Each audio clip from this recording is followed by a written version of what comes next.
En esta ocasión lo vamos a hacer en el Evangelio de Marcos. Nos encontramos en el capítulo número 9 y vamos a leer ahora los versículos que corresponden en la continuación de este estudio.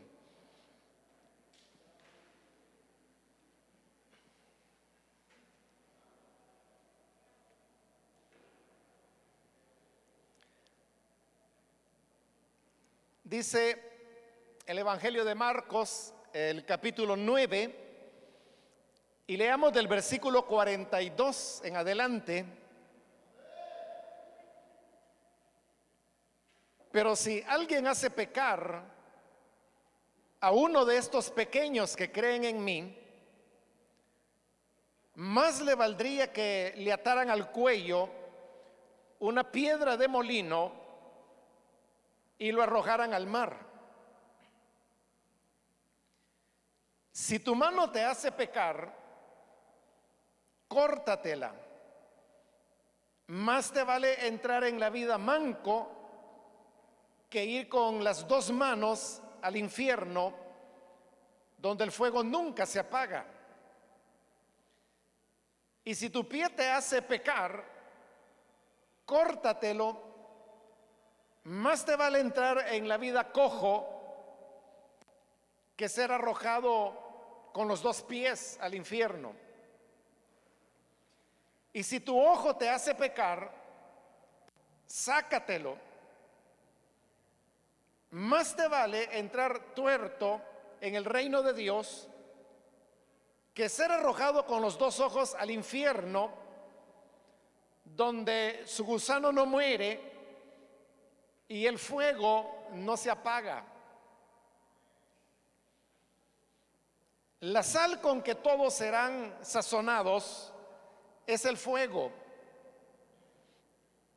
La sal es buena, pero si deja de ser salada, ¿cómo le pueden volver a dar sabor? Que no falte la sal entre ustedes para que puedan vivir en paz unos con otros. Amén. Hasta ahí vamos a dejar la lectura. Hermanos, pueden tomar sus asientos, por favor.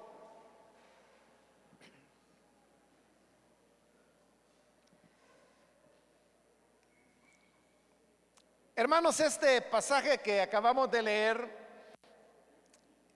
es un pasaje que reúne muchas variantes textuales. Si usted tiene ahí en su mano la versión Reina Valera y leyó en ella, usted puede darse cuenta de que es diferente, ¿verdad?, a lo que dice la Reina Valera, a lo que dice la Nueva Versión Internacional, que es la que yo estoy utilizando. Y si usted tiene la Nueva Versión Internacional, a lo mejor no se ha dado cuenta, pero voy a llamar su atención a que si usted observa, se va a dar cuenta que no tiene o no aparece el versículo 44 y tampoco el versículo 46. Nótelo en la Nueva Versión Internacional, si es la que usted tiene, note que después del versículo 43 salta el 45 y después del 45 salta al 47. Ahora, si estos versículos que no están acá los buscamos en la Reina Valera, usted se va a dar cuenta que esos versículos tienen una característica, y es que los tres dicen lo mismo. Y digo los tres porque si usted tiene una Reina Valera me va a entender mejor.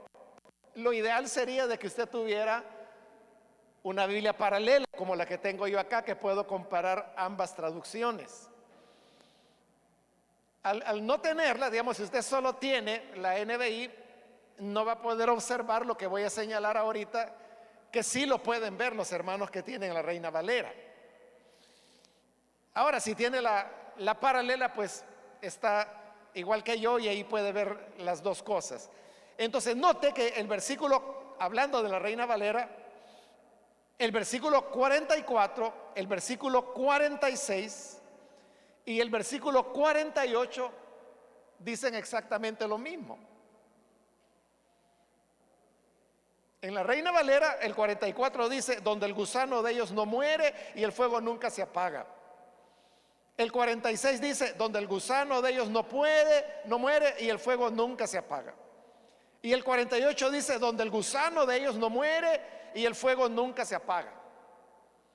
Es decir, los tres versículos dicen lo mismo. Ahora, otras veces, hermanos, les he explicado que cuando en la Nueva Versión Internacional no aparecen palabras, a veces pueden ser frases, a veces pueden ser versículos completos como estos que tenemos acá. Esto siempre obedece, hermanos, al hecho de que los manuscritos más confiables y más antiguos, que son dos características que hemos explicado en otras ocasiones, o sea, no necesariamente por ser antiguo es confiable, y de igual manera, no por ser confiable necesariamente es el más antiguo.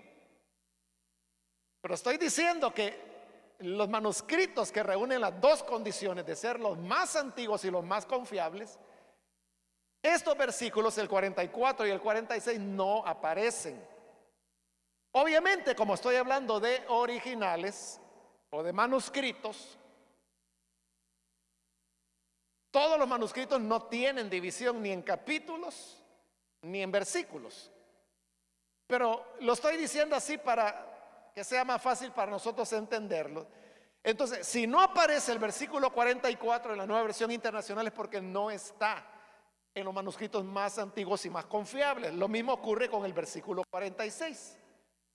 Pero en el 48 de la Nueva Versión Internacional, allí se aparece y dice 48: donde su gusano no muere y el fuego no se apaga. Es decir, lo mismo que dicen los otros versículos. Pero ahora me paso con la NBI, ¿verdad? Si usted tiene la NBI, usted va a notar algo. Y es que en el 48 usted puede ver que la expresión su gusano no muere y el fuego no se apaga aparece entre comillas y está citado en forma de verso, no de párrafo. ¿Por qué razón? Porque realmente esa expresión, su gusano no muere y el fuego no se apaga, no son palabras que Jesús dijo, es decir, de su autoría, sino que Jesús lo que estaba haciendo ahí era citar lo que el profeta Isaías dijo, referido a una batalla, y dentro de los resultados y la derrota de esos enemigos en esa batalla es que Isaías dice que su gusano no muere y el fuego no se apaga. Entonces, en la NBI queda muy claro que se trata de una cita.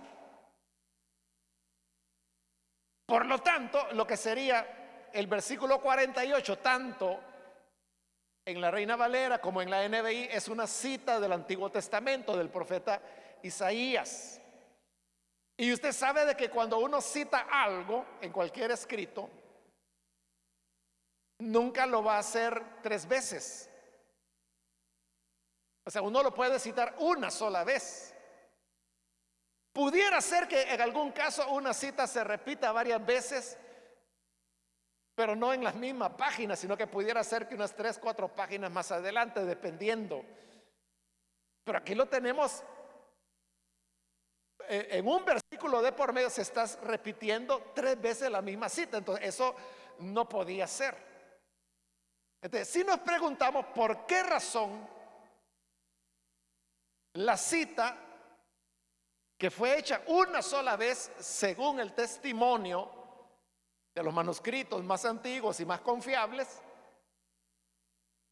entonces significa que tuvieron que ser añadidas 2 veces más la misma cita de Isaías en algún momento posterior, como efectivamente ocurrió. Pero eso nos llevaría a preguntarnos por qué lo añadieron. Lo añadieron, hermanos, únicamente con el propósito de poder construir una simetría en lo que Jesús está diciendo. Porque sí es cierto que Jesús 3 veces mencionó el infierno.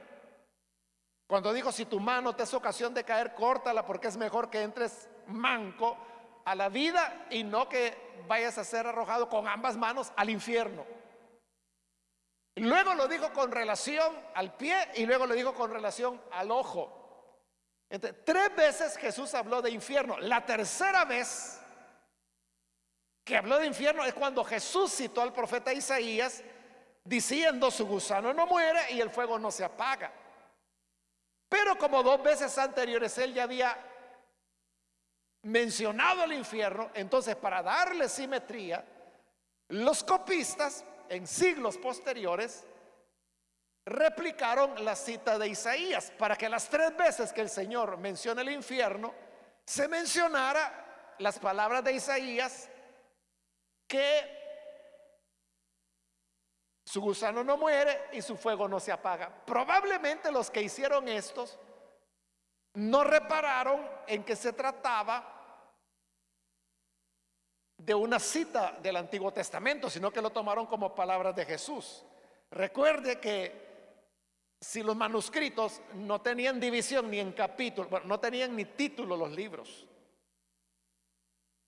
no tenían división en capítulos, tampoco en versículos, menos iban a tener lo que nosotros llamamos las referencias. Que, por ejemplo, si usted ve al final de la frase donde dice: su gusano no muere y el fuego no se apaga, ahí hay una referencia bien pequeñita, pero ahí está la letra E.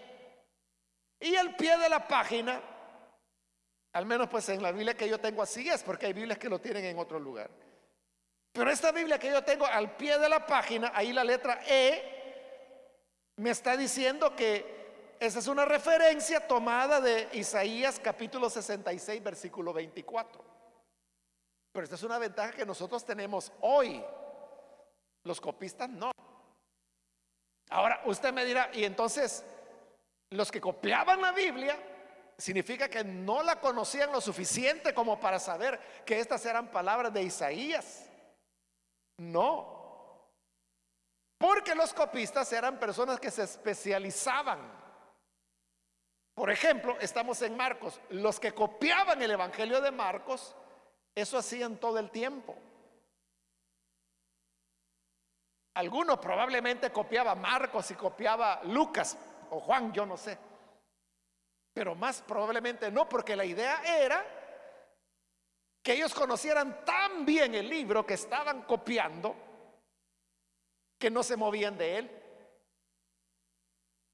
Entonces, copiar el Evangelio de Marcos es algo que no tiene ninguna relación con copiar al profeta Isaías, que es uno de los libros más largos de la Biblia.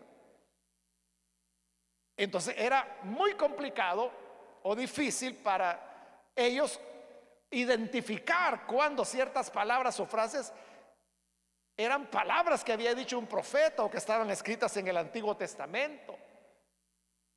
Nosotros somos los que hoy tenemos el lujo de poder tener primero toda la Biblia completa. Normalmente los copistas los que tenían eran ciertos manuscritos, ciertos libros que eran los que ellos copiaban. Sabían de la existencia de otros libros, pero que los estaban en otras ubicaciones, libros que ellos nunca veían en su vida. Por eso es de que estos copistas no se dieron cuenta, probablemente, de que eran palabras de Isaías. Entonces, buscando una simetría, lo que a ellos les pareció una simetría en las palabras de Jesús fue que añadieron eso. Entonces, no es como le he explicado otras veces que la Nueva Versión Internacional le esté quitando a la Biblia, porque no aparece el versículo 44 y tampoco el versículo 46.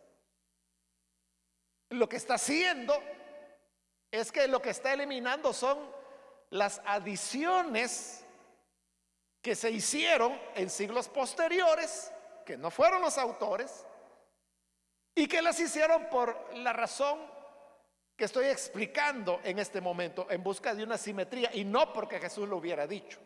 Ahora, ese, hermanos, es solamente un primer detalle de este pasaje que le he dicho que tiene junta muchas variantes textuales. Esta es la primera. La otra usted la encuentra en los versículos 49 y 50, que no es una sola, son varias. Estos dos versículos, el 49 y el 50, con solo que usted los lea se va a dar cuenta que son dichos que Jesús dijo en algún momento y que fueron colocados acá porque aquí sí los redactores de Marcos establecieron una relación con ciertas palabras que el Señor había dicho. Por ejemplo, ahí en el 48 acaba de mencionar el fuego que no se apaga. Entonces, uno de esos dichos es el del versículo 49. La sal con que todos serán sazonados es el fuego. Entonces, como Jesús acababa de mencionar fuego y aquí está mencionando fuego, unieron el dicho. Pero en este dicho que acaban de añadir, Jesús también mencionó otra palabra, que es la palabra sal. Entonces añadieron otro dicho más, que es el 50, que comienza diciendo: la sal es buena, pero si deja de ser salada, ¿con qué pueden volver a darle sabor? Entonces, vea, se va componiendo una cadena de dichos, simplemente porque estos dichos tienen una palabra que Jesús había mencionado previamente. Bueno, pero eso no es, ahí le he dicho cómo llegaron esos dichos ahí. Ahora, pasando al tema de las variantes textuales, estos dichos son confusos, más bien oscuros. Y por eso es que usted puede ver que hay una diferencia de cómo lo traduce la Reina Valera a cómo lo traduce la NBI. Por ejemplo, la Reina Valera dice: porque todos serán salados con fuego y todo sacrificio será salado con sal. Recuerde que la Reina Valera es una traducción más literalista, es decir, va más palabra a palabra. Pero ir palabra a palabra no significa fidelidad a lo que se está queriendo decir. Y aquí tenemos un caso claro, porque aquí la traducción ha sido hecha literalmente, palabra a palabra. Entonces, la traducción sería así como la tenemos: porque todos serán salados con fuego y todo sacrificio será salado con sal. Vaya, pero ahora yo le pregunto, ¿qué significa eso? ¿Qué significa eso de que todos serán salados con fuego? ¿Todos quién? ¿Todos quiénes? ¿Y cómo es que el fuego los va a salar? Sobre todo porque Jesús acaba de decir que es el fuego del infierno. Pero como que si eso fuera poco, le añade: y todo sacrificio será salado con sal. Que había ciertos sacrificios bajo la ley que tenían que aplicársele sal. Pero esto de los sacrificios salados con sal, ¿cómo se aplica a lo que he dicho anteriormente, que todos serán salados con fuego? Entonces, ahí usted puede entender a qué me refiero cuando digo que es oscuro el pasaje, porque eso, ¿qué quiere decir? ¿Cómo se explica? Entonces, la Nueva Versión Internacional lo que hace es una traducción dinámica. Dinámica lo que significa es que va a lo que el autor quiere transmitir. Y la idea básica que quiere transmitir es así como lo ha traducido: la sal con que todos serán sazonados es el fuego. O sea, ahí está ya más simplificado. Todavía no está claro, ¿verdad? Exactamente qué quiere decir. Pero hoy está más claro, ¿verdad? Que como la traducción literalista. Por eso yo le decía, literalismo no significa mayor claridad, a la inversa, ¿verdad? Porque recuerde que es otra cultura, otros provincialismos, otras figuras de lenguaje. Entonces, lo está simplificando, pero todavía no está claro. Eso lo vamos a aclarar cuando toquemos el versículo. Y lo mismo ocurre con el 50, que ahí la traducción pues más o menos es igual. La Reina Valera dice: buena es la sal, mas si la sal se hace insípida, ¿con qué la sazonaréis? Tened sal en vosotros mismos y tened paz los unos con los otros. La NBI dice, traduce: la sal es buena, pero si deja de ser salada, ¿cómo le pueden volver a dar sabor? Que no falte la sal entre ustedes para que puedan vivir en paz unos con otros. Ya está un poco más claro. Entonces, como le digo, la claridad total la vamos a tener cuando pasemos por esos versículos. Ahora, otra observación, hermanos, que quiero hacer es en cuanto a cómo se interpreta el pasaje, sobre todo cuando habla de los pequeños. Versículo 42, cuando el Señor dice: si alguien hace pecar a uno de estos pequeños que creen en mí, más le valdría que le ataran al cuello una piedra de molino y lo arrojaran al mar. ¿Quiénes son esos pequeños?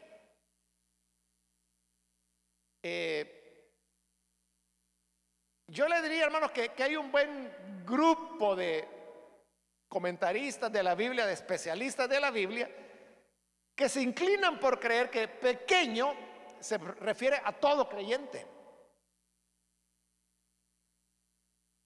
en el sentido de que el creyente es más vulnerable, es un pequeño, es decir, necesita la protección del Padre.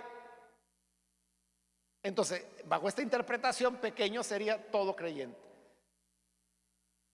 Pero, hermanos, hay otra parte que tengo que decirle que es menor, de especialistas que consideran que cuando habla de pequeños se está refiriendo a niños.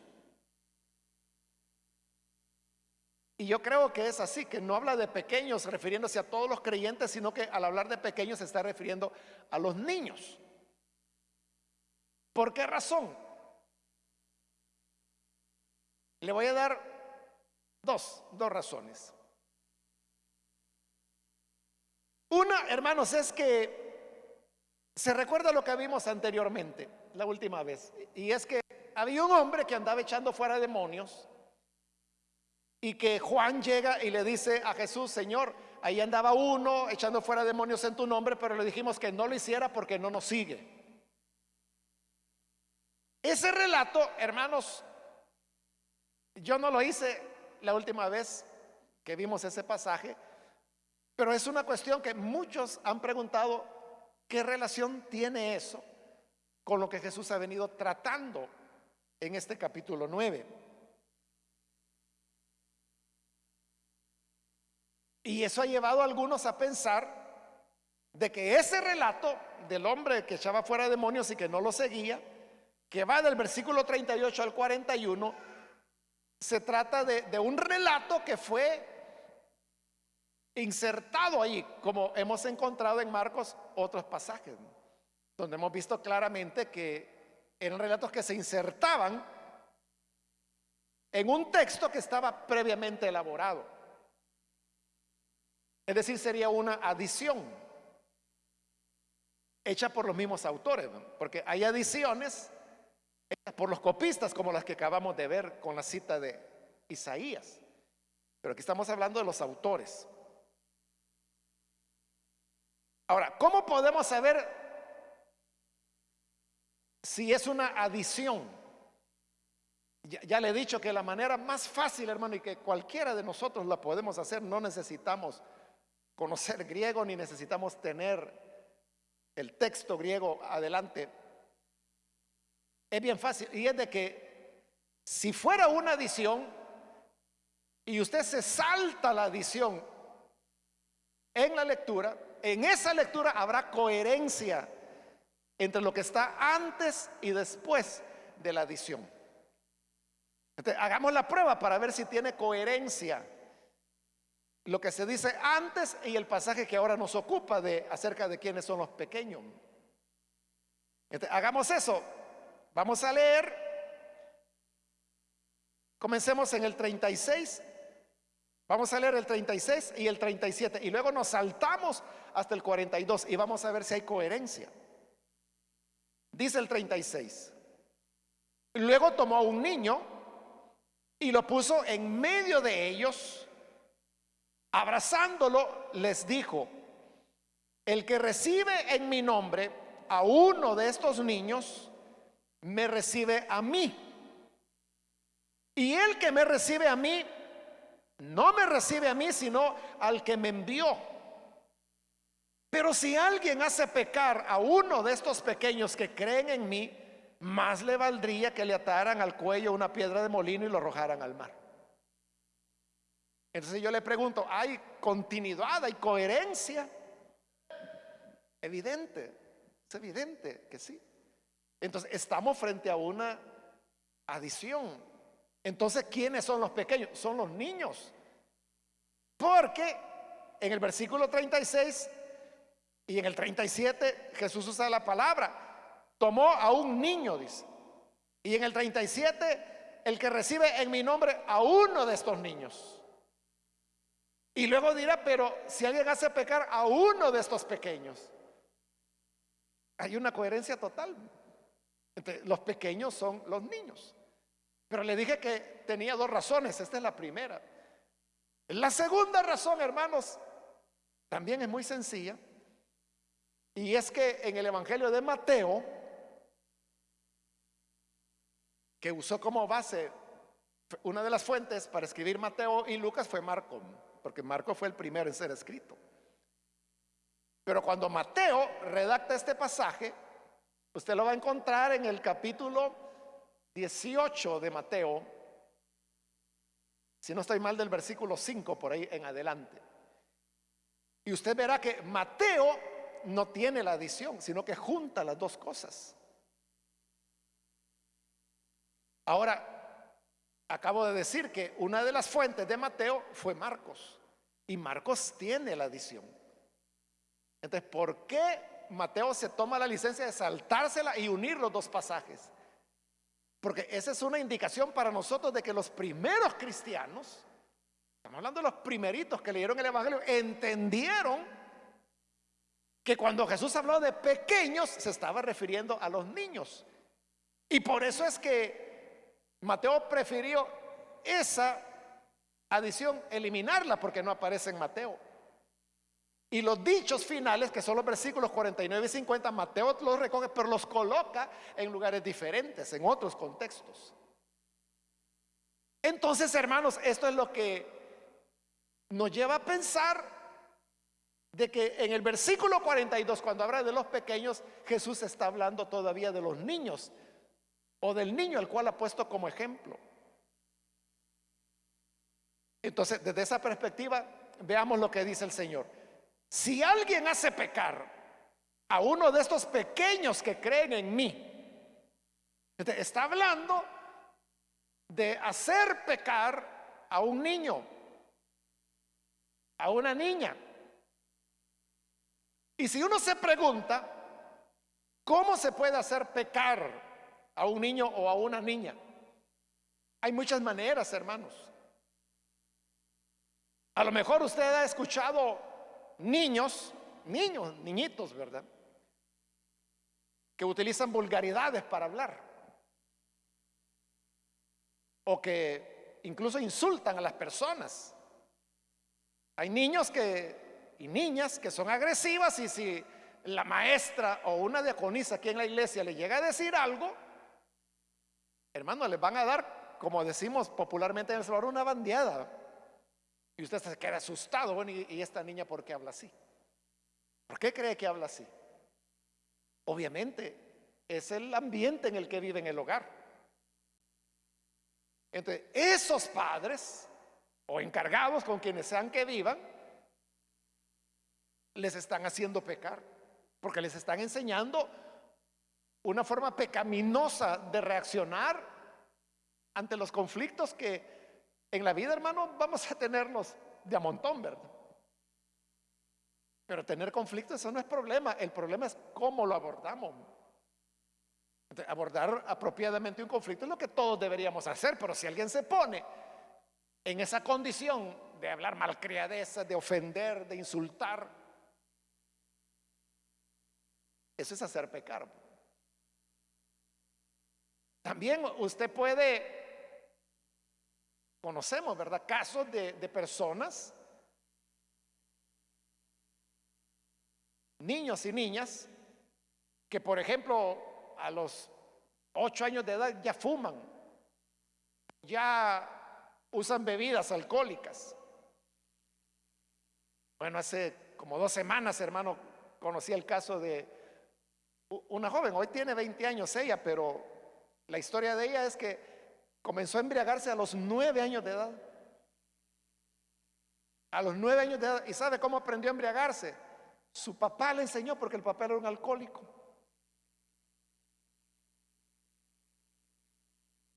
Yo no sé la historia completa, pero la cosa es que la mamá no estaba, como que no aguantó al marido, se fue, pero dejó a la niña ahí. Entonces el papá, en sus borracheras, para que la niña no la estuviera molestando, no le estuviera pidiendo comida ni nada, la emborrachaba también. Bueno, hoy le digo, ella actualmente es una muchacha, está en una casa de rehabilitación, pero ella está muy enferma. Tiene muchos problemas de salud porque tiene 11 años de ser alcohólica. Es decir, que toda su adolescencia, que es una etapa de crecimiento, ella ya estaba alcoholizada. ¿Cómo no va a estar enferma ahora? Entonces, eso es hacer pecar. Y también, hermano, puede haber, y hay, ¿verdad? Usted lo sabe, hombres, mujeres que utilizan niños y niñas para robar. Les enseñan a robar y dicen, mira, yo lo voy a distraer y voy a sacar la cartera, por ejemplo. Y también, hermanos, otros les enseñan a pecar abusando sexualmente de ellos. Una gran cantidad de hombres adultos que hoy son homosexuales lo son porque fueron abusados en su infancia. Y no solo eso, hermano, sino de que es un hecho de que una persona que fue abusada en su infancia, cuando llega adulto, se convierte en abusador. Entonces, cuando pensamos en violadores, en abusadores, usted se puede poner a pensar, bueno, ¿cómo es que un hombre puede hacer esto con una niña? Niña, le estoy hablando niña, ¿verdad? No le estoy hablando de una adolescente, niña. Entonces, y usted puede decir, bueno, pero qué atractivo pueden sentir hacia una niña. Pero lo que ocurre es de que ellos mismos fueron abusados y obviamente nunca recibieron ayuda. Entonces se vuelven personas peligrosas. Estos que ahora son homosexuales, ¿quién los indujo a eso? ¿Quién los violó? Y como le digo, es algo que se va a replicar y replicar y replicar. Entonces, de eso está hablando Jesús. Pero las palabras del Señor son severas, porque dice, si alguien hace pecar a uno de esos pequeños que creen en mí, más le valdría que le ataran al cuello una piedra de molino y lo arrojaran al mar. Las piedras de molino, hermanos, eran hechas de piedra, eran en forma de circunferencia, tenían un agujero en el centro que giraba, porque la piedra giraba alrededor de un eje. Entonces, en este eje iban colocando el grano, y en la medida que la piedra, una piedra enorme que tenía que ser movida con asnos o con bueyes, porque era muy pesada, en la medida que la rueda de piedra gira sobre otra base de piedra, el grano va pasando por debajo y obviamente lo va deshaciendo. Entonces lo que va saliendo a los bordes ya es la harina. Esos eran los molinos. Entonces cuando Jesús dice que se ate una piedra de molino en el cuello, se estaba refiriendo a esa gran piedra, ¿verdad? Que un ser humano no la puede levantar solo. Pero con eso Jesús está hablando de la contundencia de su condena de actos de este tipo. Si vas a hacer pecar a un niño o a una niña, mira, mejor, como decimos nosotros, mejor que te ahorques. Pero Jesús no dice que se ahorque, sino que se ate al cuello una de estas piedras enormes de molino y que se arrojen a la mar. O sea, eso es mejor que hacer caer a un niño, hacer pecar a un niño o a una niña. Porque usted sabe que el Señor tenía una actitud protectora y receptiva hacia los niños, que le hemos visto hace 2 ocasiones anteriores, cuando Él pone a un niño como ejemplo y le dice: ustedes tienen que ser como Él y deben recibirlos a ellos, porque el que los reciba a ellos me está recibiendo a mí. En el capítulo 10 que viene después, lo vamos a ver más adelante, es donde el Señor reprende a los discípulos porque no quiere que los niños vengan a Él. Entonces, en una época, hermanos, cuando los niños y las niñas no eran apreciados socialmente, entonces Jesús les está dando una preponderancia que ni los discípulos entienden, y por eso los tiene que llamar la atención. Entonces es contundente. Por eso, hermanos, es de que nosotros tenemos que estar seguros de que es aborrecible para el Señor el que una persona se aproveche de un niño, de una niña, y ahí no caben, hermanos, excusas de ningún tipo. Porque algunos dicen: pues sí, mire, niñita, 11 años tiene, pero usted viera qué maliciosa. Pero una niña de 11 años ni siquiera tiene el concepto de erotismo, porque no ha llegado a la madurez sexual, ni siquiera ha comenzado. Una niña. Pero usted dice: no, pero usted la viera. Esta es peor que una mujer. ¿Sabe por qué es así? Es una niña abusada. Y usted va a querer aprovecharse de una víctima. Por eso es que el Señor dice: mejor es que te pongas una gran piedra en el cuello y que te tires al fondo del mar. Eso es mejor. Eso es mejor que vayas a hacer pecar a un pequeño, a una pequeña, porque si lo haces te la vas a ver conmigo. Entonces, nadie, hermano, puede venir con ese tipo de excusas.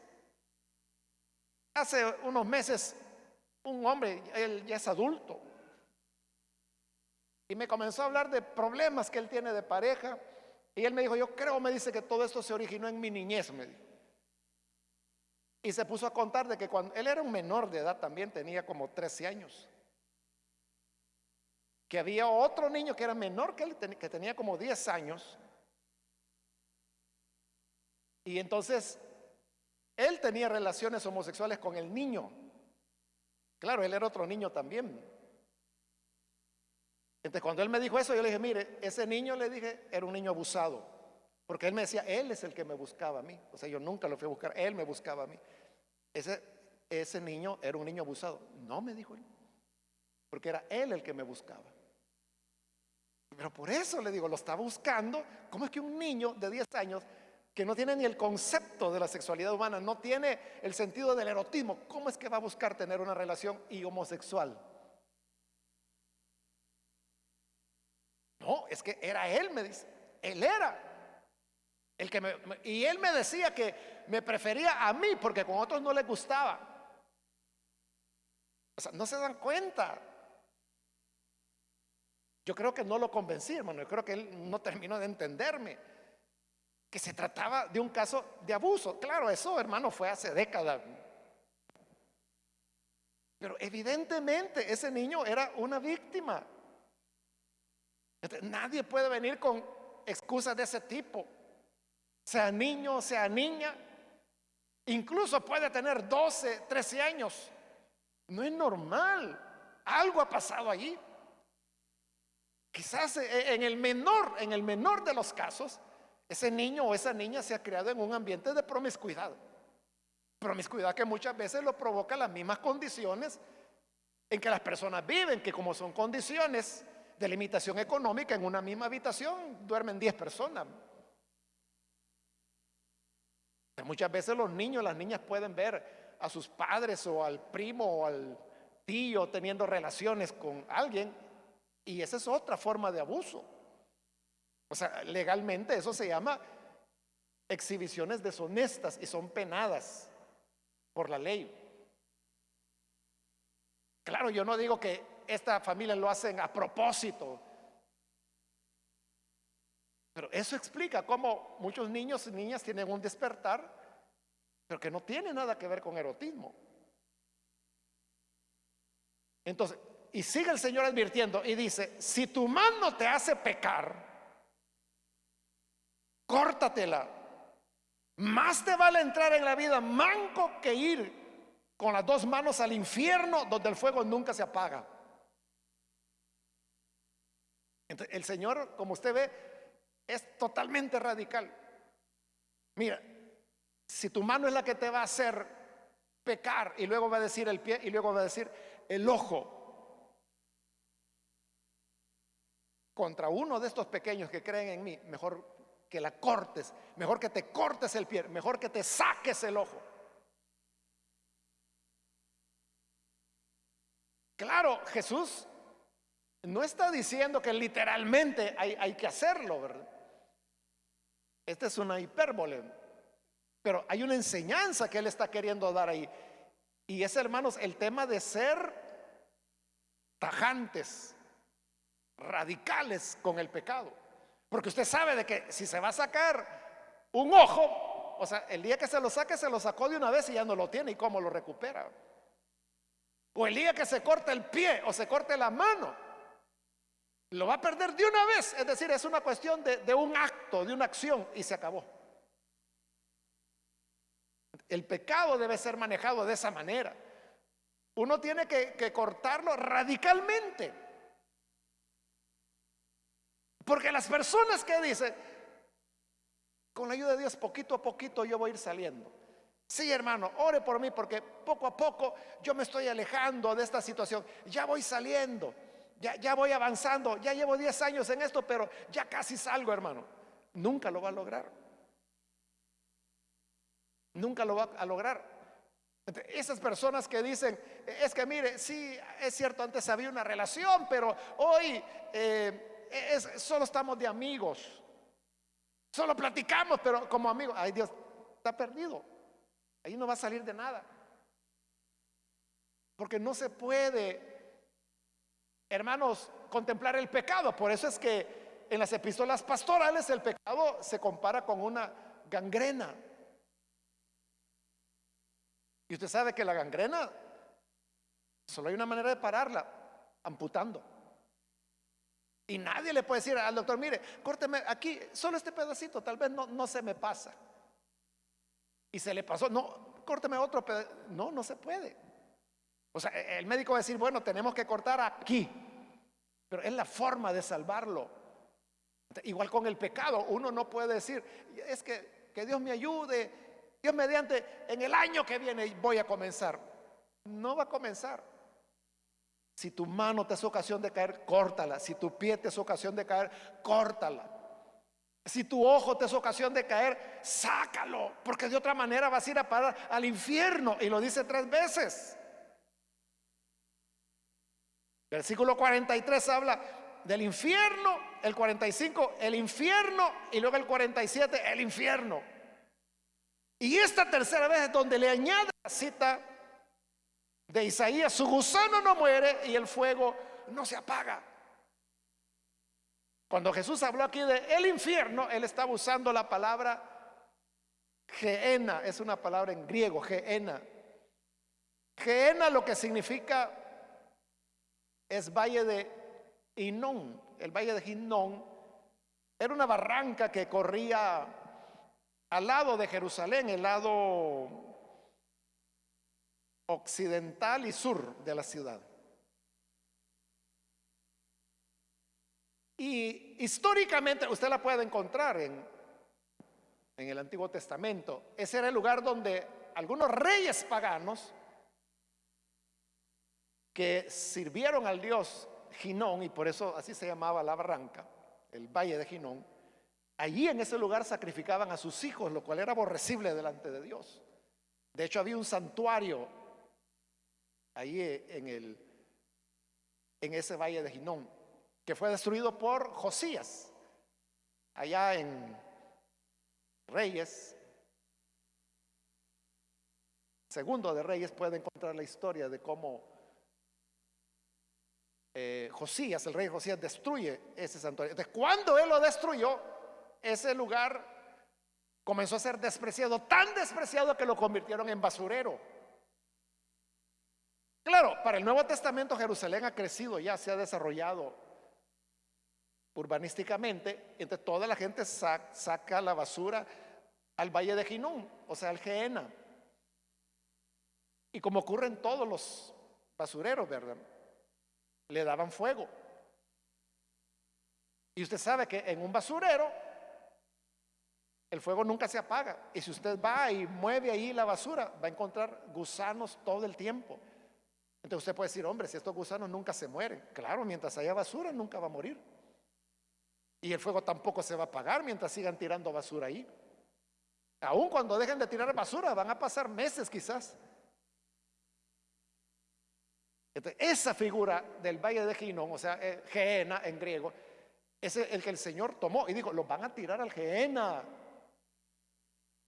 Más te vale entrar a la vida, manco, que ir con dos ellas al Gehenna, donde el fuego ahí no se apaga.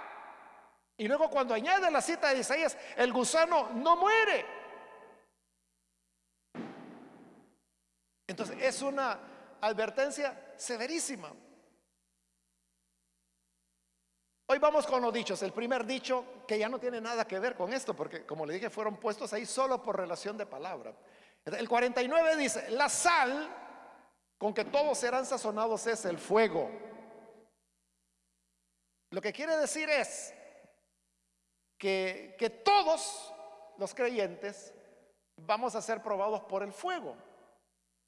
Es lo mismo que dice Pablo en Primera de Corintios 5, cuando dice que la obra que haya edificado cada uno, el fuego hará la prueba. Entonces nosotros no vamos a ser aprobados por el Señor por apariencias, porque dice, la sal con que todos serán sazonados es el fuego. Lo que te va a dar sabor de que realmente vale la pena es el fuego. Si sobrevive el fuego, como el oro, la plata, piedras preciosas, aprobado. Pero si el fuego quema tu obra, hierba, hojarasca, madera, serás salvo. Digo, pero así como por fuego. Y el otro dicho, la sal es buena, pero si deja de ser salada, ¿con qué se le puede dar sabor? Eso es evidente, ¿verdad, hermano? La sal es lo que le da sabor a todas las comidas.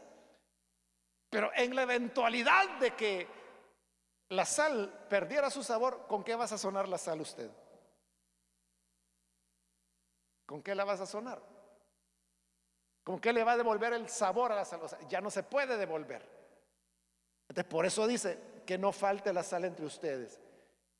No hay que perder la sal, es decir, no hay que perder el sabor, no hay que perder la identidad cristiana. Y cuando tenemos la identidad cristiana hay otro beneficio adicional. Y dice, para que puedan vivir en paz unos con otros. Entonces, obviamente, si tenemos la identidad cristiana, es mucho más fácil tener paz unos con otros. O sea, ¿por qué no tiene usted muchos amigos borrachos, por ejemplo?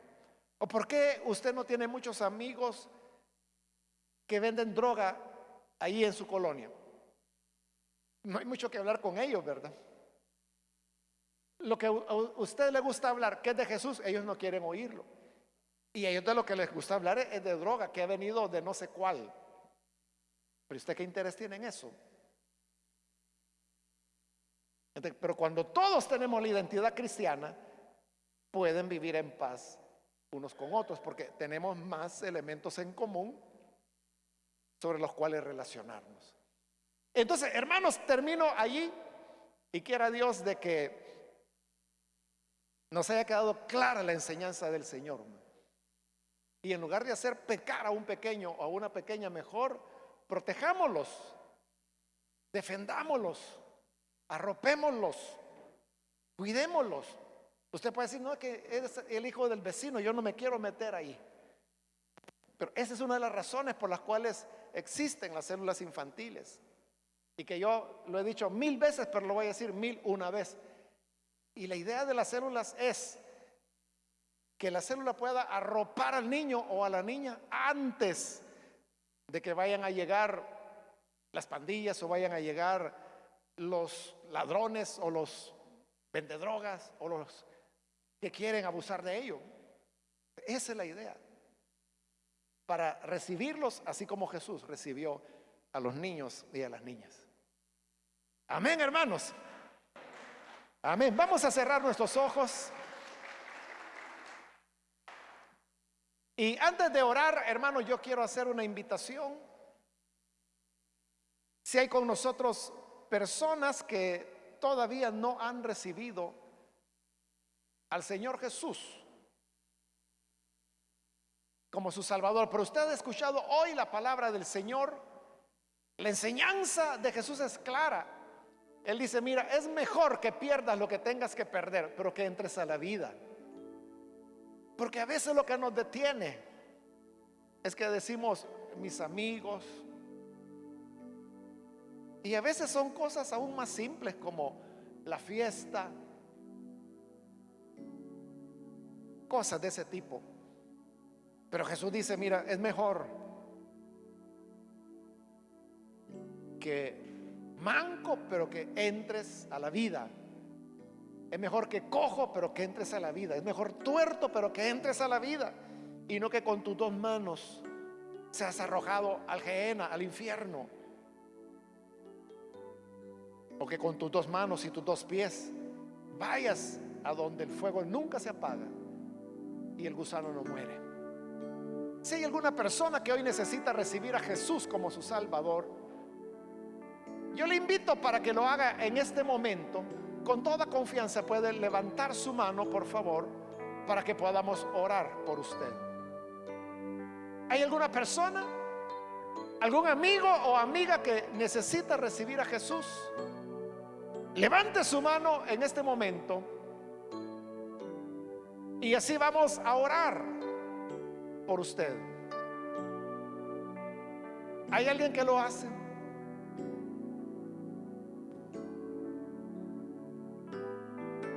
También si hay algún hermano o hermana que hoy necesita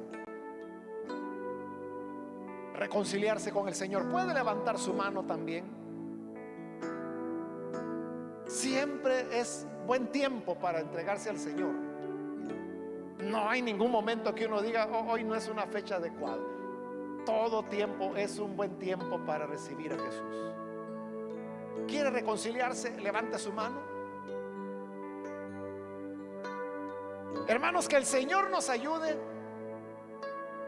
para que sepamos cuidar nuestra vida, nuestra mano, nuestro pie, nuestro ojo, y recordar que Jesús dijo, al que reciba un niño, me recibe a mí, y recibe al que me envió. Dios estará allí en ese acto que hacemos de recibir a un niño, de recibir a una niña. Señor, te damos las gracias por tu palabra.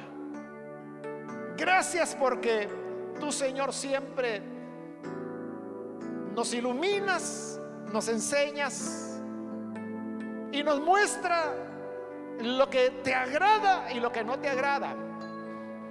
Ayúdanos entonces para que podamos ser fieles a ti, leales en todo momento de nuestra vida. Bendice tu iglesia, bendice a tu pueblo y ayúdanos a ser de corazón sensible. En el nombre de Jesús, nuestro Señor. Amén. Aleluya.